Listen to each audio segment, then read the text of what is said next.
가는 은혜입니다. 십자가를 통해서 주신 그 놀라운 은혜가 우리 가운데 넘쳐나기를 소망합니다. 핸델 하면 생각나는 게 음악의 어머니 이렇게 표현을 합니다. 그래서 핸델이 굉장히 유명하지요. 그 음악의 아버지는 누구죠?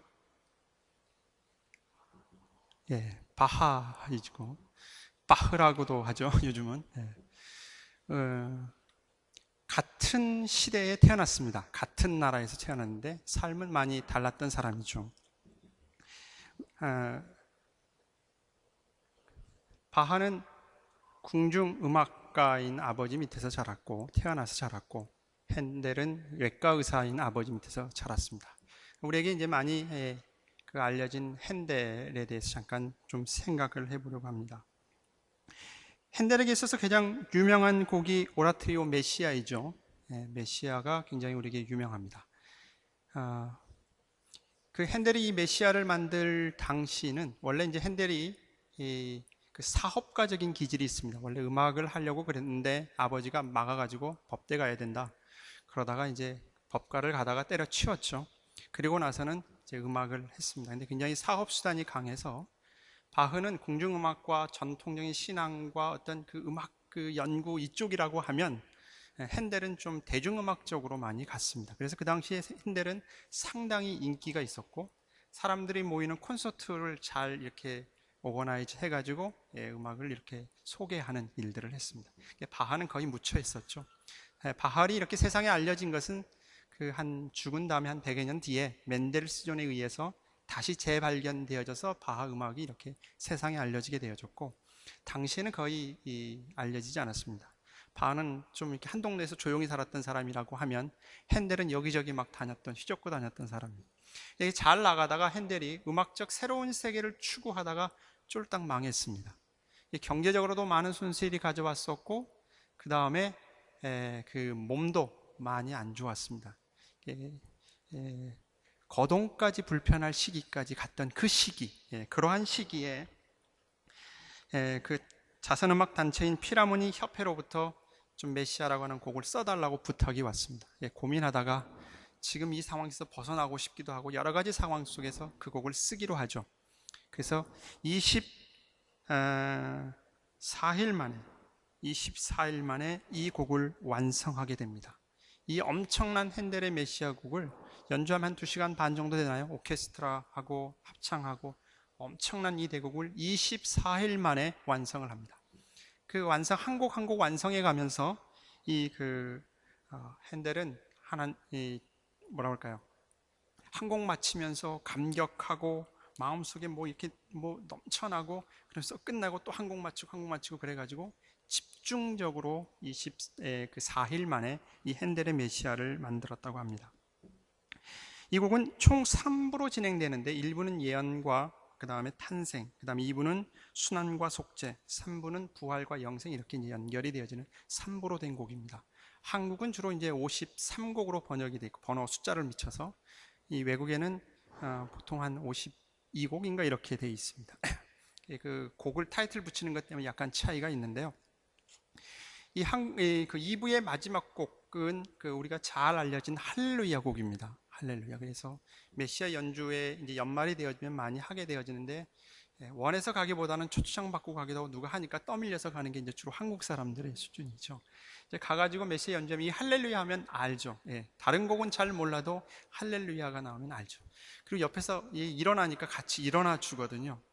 왜냐하면 이 메시아 곡이 연주될 때 맨 처음 초연을 할 때 거기에 왕도 함께 참석을 했다가 곡이 워낙 아름다워서 감탄해서 일어났는지 아마도 거기에 그 할렐루야 곡에 가게 되어지면 왕의 왕이라는 곡이 나오니까 그 진짜 왕 앞에 이 연약한 왕이 감히 앉아서 들을 수 있겠는가 해서 아마 일어나지 않았나 이렇게 생각도 해보면서, 어쨌든 왕이 일어나니까 옆에 있는 사람들이 다 일어났습니다. 그 다음부터 이 메시아 연주할 때 할렐루야 연주가 되어지면 다 일어나는 것이 하나의 이제 에티켓으로 되어졌죠. 잘 모르는 사람은 이제 끝까지 앉아 있죠. 근데 한국에서 그런 경우를 봅니다. 할렐루야 연주가 다 끝나면 이 곡이 워낙 우렁차고 멋있고 아름다워서 이제 연주회가 끝났구나 라고 이제 나가는 사람들이 있습니다. 예. 여기서 약간 웃어줘야 되고,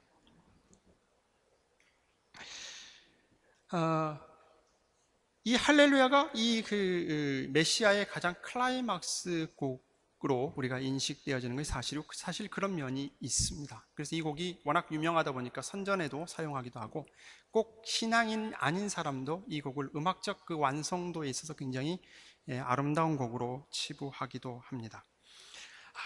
그런데 이 메시아 곡은 할렐루야로 끝나지 않고 그 다음 제3부가 있습니다. 그 3부의 제목은 뭐냐 하면 부활과 영생이라고 하는 그 타이틀로 해서 전개가 되어집니다. 마지막 곡은 요한계시록에 있는 말씀을 중심으로 해가지고 보좌에 앉으신 이와 어린 양에게 찬송과 존귀와 영광과 능력을 세세토록 돌릴지어다 하고 나서 아멘 아멘 아멘 아멘 아멘 해서 아멘으로 끝나는 곡이 이 메시아 곡이 마지막. 그러니까 이 메시아 곡은 이 세상의 완성을 마지막 노래하죠. 근데 이 3부가 시작될 때 나오는 곡이 어떤 곡이냐면 내 주는 살아계시고라고 하는 소프라노 영창이 나옵니다. 멜로디가 참 아름답습니다. 그래서 우리 이 찬송가에도 소개되어 있습니다. 170장으로 소개되어져 있는데 가사 내용은 이제 웨슬리가 좀 이제 개작해서 썼는데 내 주는 살아계신 곡이 아름답습니다. 할렐루야 그 우렁참 끝난 다음에 끝난 게 아니라 그 뒤에 더 깊은 하나님의 크신 은혜를 찬양하는 곡이 핸델의 메시아의 그 이후의 모습입니다. 로마서를 보면서 이 핸델의 메시아를 좀 생각해 보았습니다. 왜냐하면 로마서의 가장 아름다운 꽃이라고 할 수 있는 클라이막스라고 하는 부분이 8장입니다. 8장에 가면 정말 구원의 그 확실성과 하나님의 사랑, 그것이 얼마나 우리에게 크고 깊고 넓고 그 확실함에 대한 이 바울의 노래가 나옵니다. 그러니까 8장에서 끝난 것처럼 느껴지는데 끝난 게 아니고 그 이후에 9장이 있는데 그냥 8장에 나와 있는 그 감격, 우렁참, 클라이막스와 같은 그런 그 넘침의 버금가는 내용이 9장 이후에 나와 있습니다. 그래서 9장 이후의 말씀을 좀 생각해 보려고 합니다. 8장 31절에 이렇게 나오죠. 그런즉 이 일에 대하여 우리가 무슨 말 하리오? 만일 하나님이 우리를 위하시면 누가 우리를 대적하리오? 여기는 그냥 아멘 아멘 나와야 될 말씀이죠. 자기 아들을 아끼지 아니하시고 우리 모든 사람을 위하여 내주신 이가 어찌 그 아들과 함께 모든 것을 우리에게 주시지 아니하겠느냐? 누가 능히 하나님께서 택하신 자들을 고발하리오? 의롭다 하신 이는 하나님이시니 누가 정죄하리오? 죽으실 뿐 아니라 다시 살아나신 이는 그리스도 예수시니 그는 하나님 우편에 계신 자요 우리를 위하여 간구하시는 자시니라. 누가 우리를 그리스도의 사랑에서 끊으리요? 환난이나 곤고나 박해나 기근이나 적신이나 위험이나 칼이라. 기록된 바 우리가 종일 주를 위하여 죽임을 당하게 되며 도살당한 양 같이 여김을 받았나이다 함과 같으니라. 그러나 이 모든 일에 우리를 사랑하시는 이로 말미암아 우리가 넉넉히 이기느니라.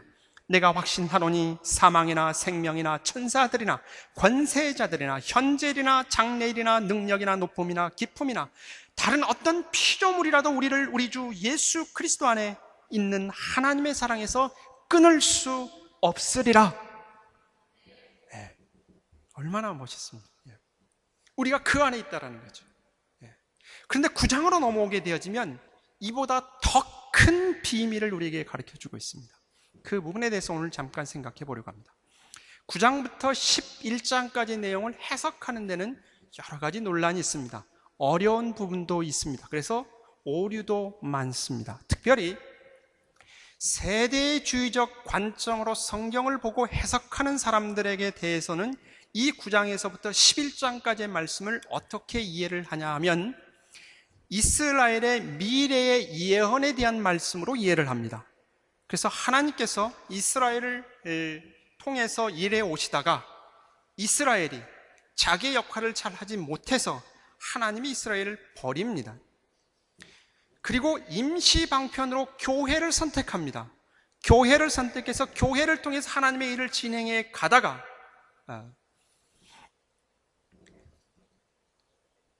여러분이 이 관심 있어하고 이렇게 이 귀를 쫑긋하게 만드는 휴거라는 것이 일어납니다. 그래서 교회는 들림을 받고 들림받지 못한 성도들과 이스라엘은 이 땅에서 환난을 당하다가 천년왕국이 이루어지고 예수님이 재림이 이루어지고 그리고 나서 천년 뒤에 백보자 심판이 있다라고 하는 내용이 세대주의적 관점에서 이야기하는 것입니다. 저는 여러분과 같은 신앙의 고백이라고 믿기 때문에 우리가 갖는 신앙의 내용은 다릅니다. 여러분이 그게 너무 익숙하고 당연하다고 생각하면 수정해 주시기를 바랍니다. 세대주의적 관점으로 보는 신앙의 내용입니다. 시중에 나와 있는 많은 책들 가운데 종말론에 대한 좀 열을 많이 올리는 관점은 대부분 이 부분이 많습니다. 그래서 뭔가 역사가 진행되어지는 것에 대한 기록을 요한계시록으로 보고 또 로마서 9장에서 11장의 내용을 그렇게 해석을 합니다.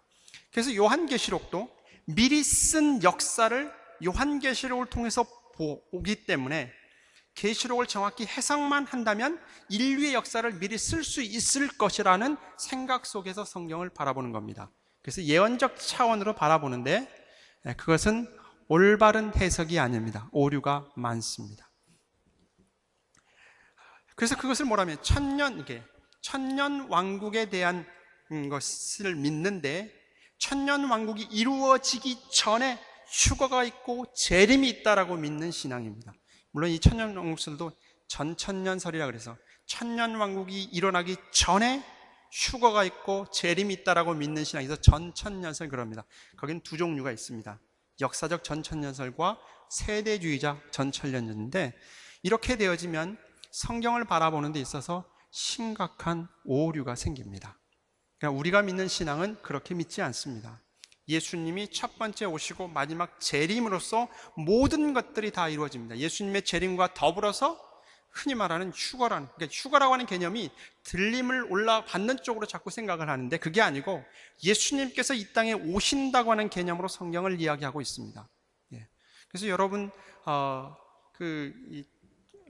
요한계시록에 나와 있는 이 종말론에 대한 이야기를 하면서 자꾸 우리의 신앙을 뭐라고 할까요?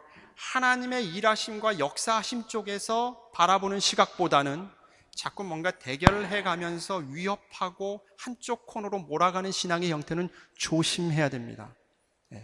어떤 사인에 대한 부분도 조심히 해석을 해야 됩니다.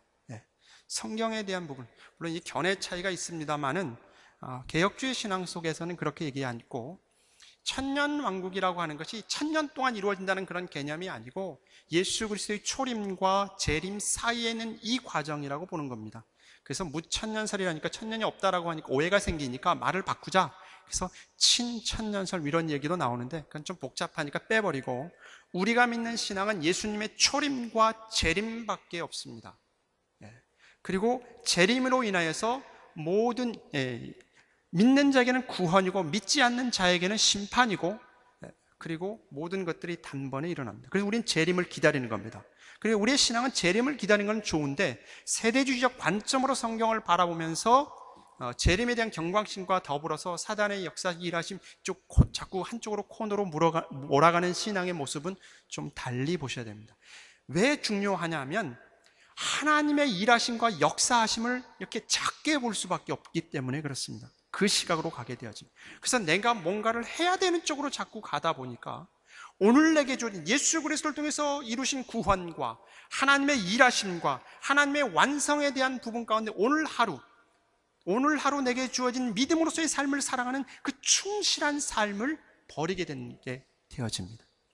내일은 하나님의 손에 있습니다. 우리는 하나님의 손 안에서 오늘 하루하루 주어진 삶을 살아가되 내일 종말이 온다 할지라도 오늘 나는 한 그루의 사과나무를 심는다는 그 믿음을 가지고 살아가는 그것이 믿음입니다. 하나님을 믿는 믿음 안의 삶을 살아가는, 그러니까 힘들고 어려움 있죠. 괴로움도 있죠.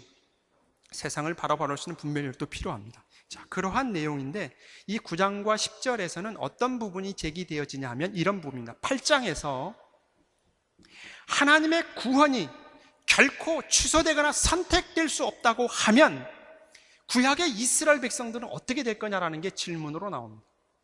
하나님께서 이스라엘을 택했는데 그 이스라엘 백성을 버렸다고 하면 그러면 이스라엘 백성, 하나님께서 행하신 구원이 어떻게 취소될 수 있느냐? 하나님이 행하신 말이 이게 모순이 있지 않느냐? 그 질문을 하고 있는 겁니다. 그래서 나온 말씀입니다. 그래서 나온 말씀이 어떤 말씀이냐면 하나님께서 이루신 구원의 성격상 하나님이 택한 백성은 영원토록 버리지 않기 때문에 그 성격상 이스라엘도 회복될 수밖에 없다라는 그 믿음으로 이 9장, 10장, 11장을 보아야 됩니다. 그러면서 나오는 말씀이 오늘 이제 본문의 말씀, 그 시각 가운데 오늘 주어진 본문의 말씀을 한번 돌아보겠습니다. 그래서 6절 말씀에 하나님의 말씀이 폐하여진 것 같지 않다, 그 얘기를 하는 거죠. 하나님의 말씀이 분명히 얘기했습니다. 하나님께서 택한 백성, 하나님께서 선택하면서 구원받은 백성, 구원은 인간의 어떤 환난이나 기근이나 적시나 그 무엇으로부터 끊어질 수 없다라고 했다고 하면 그럼 이스라엘 백성은 어떻게 되느냐라고 하는 것이죠. 이스라엘 나라는 어떻게 되느냐? 거기에 대해서 바울은 폐하여진 것이 아니다. 왜냐하면 이스라엘은 나라가 아니고 하나님의 백성이다 이야기를 하면서 참 이스라엘이 다 이스라엘이 아니고 참 이스라엘이 진짜 이스라엘이다, 그렇게 이야기를 합니다. 그래서 이스라엘이라고 하는 나라는 실패했지만 하나님께 택한 백성은 결코 구원에 대해서 실패하지 않는다. 그래서 참 이스라엘이 누구냐라는 얘기가 그 다음부터 나옵니다. 그래서 아브라함을 이해로 듭니다. 여기에 신자의 출생의 비밀이 있습니다. 드라마에 보면 드라마를 전개하는데 출생의 비밀이 너무 많죠. 너무 복잡하잖아요. 그걸 하면 참 많이 울어먹어요. 그래도 또 보고 또 보는데 신자의 출생의 비밀이 여기에 있습니다. 이삭의 출생의 비밀이 여기에 있습니다. 이 부분을 우리가 바울이 어떻게 설명하고 있는가라고 하는 부분에 대해서 이해할 때 우리가 받은 구원이 하나님의 사랑으로 나를 구원했다라고 하는 거기에 덧붙여지는 하나님의 놀라우신 능력, 권능, 특권, 우리가 서 있는 이 자리가 얼마나 복된 자리인가라는 것을 다시 한번 알게 됩니다. 우리는 우리 자신들을 바라보면서 여러분 자신을 바라보면서 무기력하고 연약한 모습, 또 힘이 없는 모습, 바람이 불어서 감기 걸리면 참 이런 모습 여러 가지 많죠. 또 다른 사람과 비교 속에서 이 생의 삶 가운데 참 이렇게 우리 스스로 다운될 수 있는 상황들이 많죠. 또 신자이면서 내가 하나님을 믿는 사람이고 또 집사고 또 장로고 목사인데 왜 이 모양 이 꼴인가 라는 그런 부분들이 많지 않습니까? 기도할 때마다 늘 회개하고 내가 이제부터 이렇게 살겠노라 하는데도 내 삶을 가서 실제적인 삶을 보면 또 그렇지 않고 자꾸 그런 반복되어지는 것 때문에 우리 스스로 실패를 하는데 우리가 지금 어느 위치에 있는지 이 출생의 비밀에 대해서 한번 이 시간 캐보도록 하겠습니다. 이스라엘이 다 이스라엘이 아니다 라고 하는 자에서는 이스라엘이 전부 구원받은 것이 아니다 이야기를 합니다. 그럼 누가 구원함을 받느냐 라고 하는 것이죠. 하나님께서 이스라엘 백성을 일반적으로 선택하신 것은 사실이나 그렇다고 해서 그가 기뻐하는 자들을 다 구원받은 것이 아니라 그의 은밀한 계획에 의해서 스스로 선택하지 못할 이유는 없다라고 그 관점 속에서 바울이 지금 이야기를 하면서 하나님의 선택이 아브라함의 혈육의 후손에 국한되지 않고 언약의 조건 속에 포함되어져 있지 않고 아브라함을 통해서 나온 모든 자녀가 하나님의 자녀가 아니고 오직 약속의 자녀만이 하나님의 자녀여 구원받은 자다. 그렇게 설명합니다. 약속의 자녀, 육신의 자녀와 약속의 자녀, 이 두 가지로 구분을 합니다. 갈라디아서에도 이 부분을 잘 설명하고 있습니다. 우리는 누구냐? 약속의 자녀라는 거예요. 약속의 자녀라는 게 뭐냐라는 거죠. 그 부분을 지금 설명을 합니다. 7절 말씀, 아브라함의 씨가 다 그의 자녀가 아니라 오직 이삭으로부터 난 자라 내 씨라 불리리라 하셨으니 육신의 자녀가 하나님의 자녀가 아니요 오직 약속의 자녀가 씨로 여기심을 받았나니. 그 다음 9절 말씀에 약속의 말씀이 무엇이냐? 명년 이때에 내가 이르리니 사라에게 아들이 있으리라 하심이라. 하나님께서 약속의 자녀만이 구원받는 그 약속의 자녀에 대한 약속의 말씀이 뭐냐라고 하면 하나님께서 그를 택해서 뭘 하고 내용으로 갈 텐데, 여기서 내용으로 가지 않고 하나님께서 내년 이맘때 이삭을 주겠노라, 그리고 그와 약속을 맺나, 그것이 약속의 말씀으로 주어집니다. 좀 어렵죠? 쉽게 얘기하면 약속의 자녀는 지금 이삭은 태어나지도 않는 상태입니다. 창세기 17장으로 가겠습니다. 창세기 17장 15절과 21절의 말씀에 이 말씀이 정확히 나와 있는데, 창세기 17장은 이렇게 시작이 되어집니다. 하나님께서 아브라함을 택했지요. 하나님의 자녀로 삼으셨고 그의 후손을 복되게 하겠다 약속했습니다. 자식이 없었습니다. 그래서 아이를 낳습니다. 이스마엘을 낳습니다. 근데 하나님께서는 나타나셔서 17장에 가서 뭐냐면, 너 이름을 바꿔라. 아브라함에서 아브라함으로 바꿔라. 아브라함은 열국의 아버지, 민족의 아버지입니다. 지금 자식이 없어요. 이스마엘 하나밖에 없어요. 근데 열국의 아버지가 될 것이다 약속합니다. 그리고 나서는 언약의 증표로서 할례를 행하게 하죠. 그리고 사라에게 이야기합니다. 사라에 대해서 이야기합니다. 15절 말씀, 창세기 10장 15절 말씀. 하나님이 또 아브라함에게 이르시되 내 아내 사레는 이름을 사레라 하지 말고 사라라 하라. 사라의 뜻이 뭐냐? 내가 그에게 복을 주어 그가 내게 아들을 낳아주게 하며 내가 그에게 복을 주어 그를 여러 민족의 어머니가 되게 하리니 민족의 여러 왕이 그에게서 나리라. 민족의 어머니가 되겠다라는 겁니다. 근데 사라가 지금 어떤 상태냐? 아이가 없습니다. 그래서 아브라함이 하나님의 이 말씀을 듣고 웃어요. 17절, 아브라함이 엎드려 웃으며 마음속으로 이르되 100세 된 사람이 어찌 자식을 낳을까? 사라는 90세니 어찌 출산하리요? 하고, 아브라함이 이에 하나님께 아뢰되 이스마엘이나 하나님 앞에 살기를 원하나이다. 이 지금 아브라함의 마음을 아시겠습니까? 아브라함은 이삭에 대해서 지금 관심 없습니다. 하나님이 사라를 통해서 주겠다는 그 약속도 관심이 없고, 지금 이스마엘이라도 하나님 앞에 살게 해 주십시오 라는 얘기를 하고 있는 겁니다. 그런데 하나님은 뭐냐면 약속의 자녀를 주겠다는 거죠. 태어나지도 않았어요. 근데 하나님은 어떻게 지금 약속의 자녀를 만들고 있다는 사실을 여기서 보게 되어집니다. 하나님이 이렇게 얘기하죠. 하나님이 이르시되 아니라 내 아내 사라가 내게 아들을 낳으리니 너는 그 이름을 이삭이라. 이삭이 뜻이 뭔 줄 아십니까? 웃음입니다. 웃음. 하나님의 약속을 주셨다라고 하는 웃음, 이런 것도 있지만 하나님의 참 그 유머 같아요. 왜요? 웃었잖아요. 누가요? 아브라함이. 왜 웃었죠? 불신해서 웃었어요. 불신해서. 사라도 웃어요. 좀 비웃다는 거예요. 하나님을 비웃는 웃음이에요. 근데 하나님이 이삭 웃음을 줬어요. 그러니까 이삭을 부를 때마다 뭐예요? 자기 자신을 아는 거죠. 참 하나님 멋있어요. 내가 그와 내 언약을 세우리니 그의 후손에게 영원한 언약이 되리라. 이스마엘에 대한 내가 내 말을 들었나니 내가 그에게 복을 주어 그를 매우 크게 생육하고 번성하게 할지라. 그가 12대령을 낳으리니 내가 큰 나라가 되게 하리라. 그러나 약속의 자녀는 아니다. 그 얘기를. 약속의 자녀는 누구예요? 내 언약은 내가 내년에 이 시기에 살아가 낳은 그와 세우리라. 아직 생겨나지도 않았습니다. 근데 하나님은 어떻게 돼요? 약속의 자녀를 주십니다. 그러니까 이스마엘은 육신을 통해서 난 자라고 하면 이삭은 아브람과 사라가 난 것이 아닙니다. 사라는 아이를 낳을 수 없는 상황입니다. 네. 창세기 21장에 가면 이 부분을 다시 이야기를 합니다.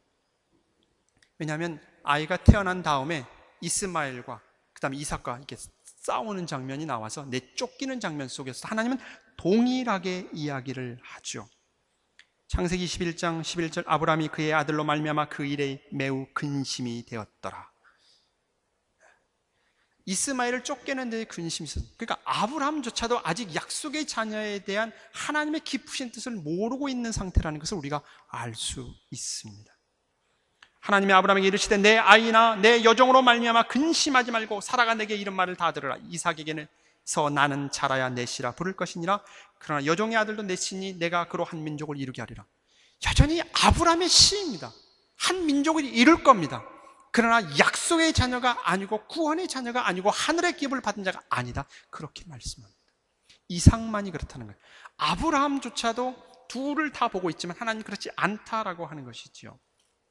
이스마엘은 육신의 자녀입니다. 그러나 이삭은 다릅니다. 이삭은 누가 낳았느냐라고 하는 거죠. 여기에 출생의 비밀이 있습니다. 아브라함이 낳은 자도 아니고 사라가 낳은 자도 아닙니다. 없는 자입니다. 근데 하나님 뭐라고 해요? 약속의 자녀를 말합니다. 하나님이 계획하시고 하나님이 그 일을 이루시고 하나님이 낳으셨다는 거예요.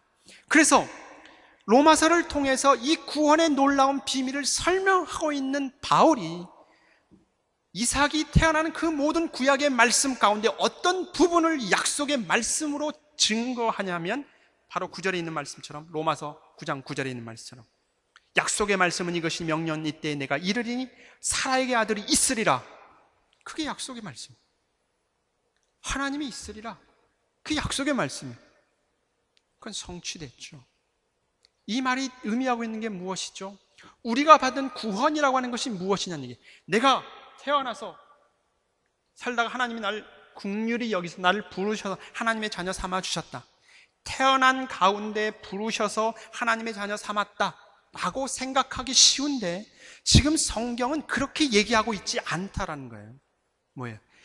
태어나기도 전에 하나님이 계획하시고 택하시고 만들어 갔다라고 설명을 합니다. 예. 우리는 하나님이 만든 자입니다.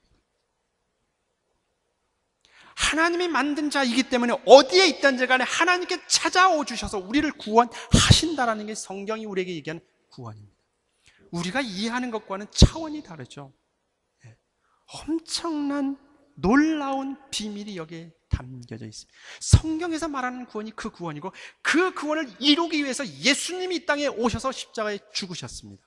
우리는 못 모르고 이 땅에 살고 힘들고 어려워서 좀 더 편안하게 살기 위해서, 아니면 미래에 대해 두려워서, 정말 인간이 가진 죄의 문제를 해결할 수 없어서 예수님 십자가의 죽음을 그 사랑 때문에 구원함 받는다고 들어왔는데, 하나님이 지금 설명하고 있는 내용은 우리가 이해할 수 없는 이 엄청난 출생의 비밀을 가리키고 있다고 하는 것이죠. 그래서 구원은 행위로 말미암지 않다라는 얘기를 계속 강조하고 있습니다. 근데 우리는 자꾸 그거를 통해서 확신하려고 하고 거기에 머물러 있다고 하는 것이죠. 그게 아니다. 성도가 받은 구원이라고 하는 것이 그게 로마서를 통해서 이야기합니다. 로마서뿐만 아니죠. 사실 바울이 쓰는 모든 서신이나 성경에서 이 부분을 이야기하고 있습니다. 아직 태어나지도 않았는데 하나님께서 약속의 자녀로 줍니다. 그러니까 하나님이 만드신 자입니다. 저와 여러분은 하나님이 만드신 자입니다. 그러니까 어떤 사람이 이런 질문을 해요. 에이, 이삭은 본부인의 아들이고 이스마엘은 첩의 자녀니까 그렇죠. 그래서 그 다음 예를 또 들었어요. 그 다음 예가 뭐죠? 이삭의 아들 가운데 이삭과 리브가 가운데 두 아들이 태어나잖아요.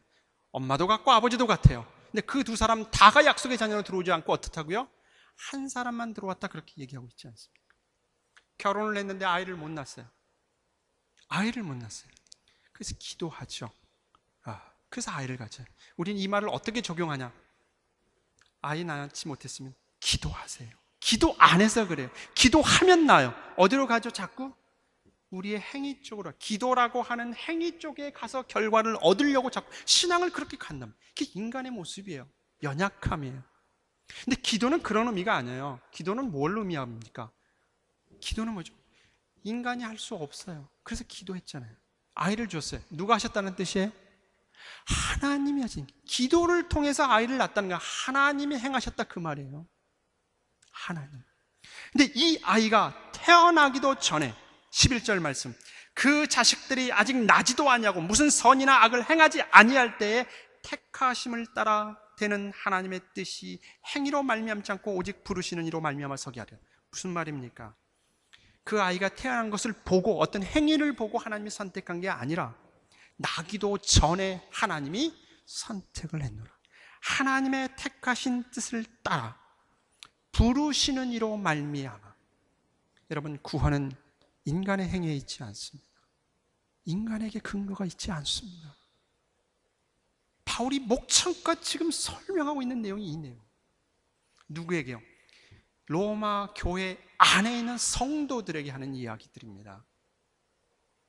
우리의 구원이 어디에 있다고요? 하나님에 의해서 만들어진 자입니다. 약속의 자. 하나님이 붙들고 있습니다. 이것이 성도가 확인해야 될 정체성입니다. 이 세상에서 믿음으로써 이길 수 있는 무기입니다. 여러분, 사단 두려워하지 마십시오. 예수님의 십자가의 죽음과 부활을 통해서 이미 사단은 묵사발시켰습니다. 대신 우린 정신 차려야죠. 나는 이제 됐다. 하나님 손에 붙들려 이렇게 대충 살았다. 그렇게 되면 어떻게 되죠? 못난 자의 모습이죠. 그죠? 아직 하나님의 크신 은혜를 모르는 자의 모습이죠. 그게 아니죠. 하나님의 손이 이렇게 나를 붙들고 있다는 것 때문에 우리는 그 다음 질문으로 가야죠. 어떻게? 하나님의 자녀로서의 합당한 모습과 하나님께서 이루시고 있는 그 목적이 무엇인가를 묻고 그것을 이루기 위해서 가야죠.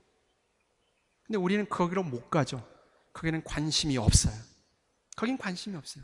어느 쪽에 많이 관심이 있습니까? 이 땅의 삶을 살아가는 동안 좀 더 내가 편안하고 좀 더 손쉽게 살 수 있도록 나를 인도해 주십시오라는 것이 우리의 기도 아닙니까? 여러분이 언제 기도를 많이 합니까? 물론 당연히 아버지께 기도하죠. 삶이 고달프고 힘들 때 기도하는 거 당연하지요. 네, 우리 아버지이기 때문에 거기에 머무르지 말라라는 것입니다. 우리의 구원은 인간의 어떤 그 행위의 근거에 있지 않습니다. 신앙의 모든 삶은 어떤 행위의 근거에 있지 않습니다. 여러분 자신을 원인으로 삼지 않기를 바랍니다. 하나님이 원인입니다. 하나님의 부르심입니다. 그래서 하나님께서 야곱에게 그의 삶을 간섭하시고 보호하시고 때로는 채찍을 드시고 함께 하시면서 하나님의 원하시는 삶의 모습으로 이끌어 가십니다. 여러분 각자 한 사람 한 사람의 인생, 구원받은 하나님의 백성의 우리의 모습은 그런 모습이라고 하는 것이지요. 하나님의 선택함을 받은 자이기 때문에 그렇습니다. 언제요? 우리가 나기 전에. 그게 성경이 우리에게, 바울이 우리에게 지금 가르쳐주고자 하는 가장 중요한 말씀입니다. 구약의 이스라엘 백성들에게 이 말씀을 선지자를 통해서 많이 했죠. 대표적인 예가 이사야서 44장에 가면 이사야 44장 1절과 2절에 가게 되어지면 나의 종 야곱, 나의 택한 이스라엘아 이제 들으라. 너를 만들고 너를 모태에서부터 지어낸 너를 도와줄 여호와가 이같이 말하노라. 나의 종 야곱, 내가 택한 이웃으로는. 계속 구약에서 그렇게 강조를 하죠. 이사야 44장 24절에서도 그런 말씀이 있습니다. 내 구속자여, 모태에서 너를 지은 나 여호와가 이같이 말하노라. 나는 만물을 지은 자라. 만물을 지은 자, 홀로 하늘을 펴신 자가 나를 지은 자고 나를 만든 자고 나를 낳은 자다. 그렇게 표현합니다. 여러분은 하나님이 낳은 자입니다. 잠시 하나님을 떠날 때 우리들 하나님이 찾아와 주셔서 우리를 값을 주고 샀습니다. 예수 그리스도의 생명으로, 피값으로. 그리고 그 하나님의 사랑에서 끊을 수 있는 거 없습니다. 언제나 어느 상황 속에도 웃을 수 있는 자가 바로 우리들입니다. 아니라고요? 그래서 갈라디아에 보낸 편지 가운데 바울이 이렇게 얘기합니다. 갈라디아 4장 28절, 형제들아 너희는 이삭과 같이 약속의 자녀라. 뭔가 이렇게 가슴에 와야죠.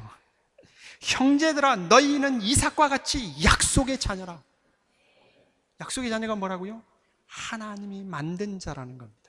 여러분 어쩌다가 출생된 자가 아니에요. 실수로 태어난 자 아닙니다. 실수로 태어난 자 아니에요. 인간의 죄악까지라도 하나님이 섭리하셔서 우리가 어디에 있든지 간에 하나님께서 보시고 그의 백성을 부르시고 온전케 하십니다. 그 택함이 언제요? 나의 행위를 통해서가 아니라는 거죠.